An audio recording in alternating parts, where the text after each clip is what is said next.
Pagkagising ko nga is for the kape na naman ng mami Roan nyo. Usual, ito naman talaga yung nagpapagising sa akin. O diba, dialogue ko na lang talaga yung lagi.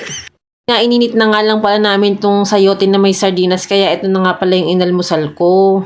Pag mga gantong gulay, sinasapaw na lang nga pala namin sa bagong saing na kanin yung mangkok na pinaglalagyan ng gulay para nga maiinit siya. Ano din ba yung ginagawa nyo? O diba parang instant microwave? Eto nga at for the kain na nga ako at sobrang sarap nga ng gantong ulam.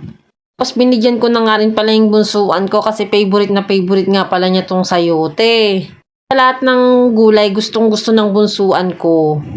At una pa nga niya talagang kinukuha talaga yung mga gulay kapag gantong kakain siya. Talang ang Kuya Calvin ko nga is wala nga gana. Ilang araw nang hindi siya kumakain ng kanin. Puro lang siya gatas.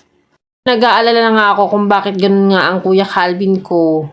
Ito namang bunsuan ko is sobrang gana. Magkabaligtad talaga silang dalawa. Medyo wala nga pala akong gawain ngayon. Kaya ito nga naisipan ko na nga lang din mag-vacuum dito sa kwarto. Kasi nga pala nung gabi is kumain nga pala ng biskuit yung Kuya Calvin ko. Kahit nga naiidlip nga ako is kinigising niya nga ako para nga pabuksan nga lang yung biskuit niya. Pero nga pala yung kinain ng Kuya Calvin ko kaya medyo nakarami nga siya ng kain. Biskuit lang talaga kinakain ng Kuya Calvin ko. Ewan ko ba ayaw niya talaga kumain ng kanin. Eto nga medyo maaligasgas na nga rin talaga yung saig namin kaya kailangan ko na nga talagang mag-vacuum. Nga wala naman akong labahin ngayon at linggo nga. Eto nga at tamang linis-linis na nga lang muna ako. Guys, nagdatingan na nga ang mga anak ko. Ba nga rin agad kami kasi nga kakain na nga kami ng tanghalian at nagluto nga pala yung hipag ko nitong tinolang manok. Tingnan nyo naman ang itsura o diba parang ang sarap-sarap. Oo, masarap nga talaga yan. Kakain nga namin nagugas na nga rin ako ng pinggan at umakyat na nga ako para nga makaligo ako. Ito namang daddy ko is tamang panood nga lang talaga sa cellphone niya. Talaga is puro ML lang talaga yung aking asawa. Ewan ko ba dyan, parang bata. Minsan niya talaga hindi na nga rin talaga niya ako pinapansin. Pero syempre inuunawa ko na lang. Iniisip ko na lang kasi na stress reliever niya nga lang talaga yung mga paglalaro at panonood sa cellphone niya. Eto nga tamang tambay pa nga rin ako sa kwarto. Nung mag-aalas 6 na nga ay inutusan niya pala kami ni tatay na bumili nga ng itlog at bigas sa bayan.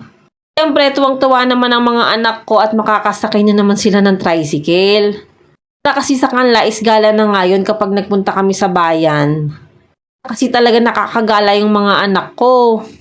Gusto ko nga sa kanila is maipasyal ko man lang sila dun sa mga laruan ng mga bata. Yung parang ang mga kidsuna. Kasi baby pa kasi si Kuya Calvin nung huling punta namin doon tapos buntis pa ako kay Andre. Sana nga soon is maipasyal ko man lang ang mga anak ko para naman mag-enjoy sila. Hindi yung puro tricycle lang. Pero sobrang happy ko naman kasi napakasimple lang ng kaligayahan ng mga anak kong yan. Yan nga is iikot nga lang kami dito sa may Almeda is sobrang saya na nila. Akala mo naman ay kung saan na nagpunta. Ito nga nakarating na nga kami sa bayan at bibili nga kasi kami ng itlog dito sa may tapat ng Rizal. Tapos nga is magtatanong na nga rin ako kung magkano nga yung bigas. So nga nung tinanong ko nga is medyo mahal nga, 1,550 daw. Compare naman doon kalamang domen na 1,400 lang.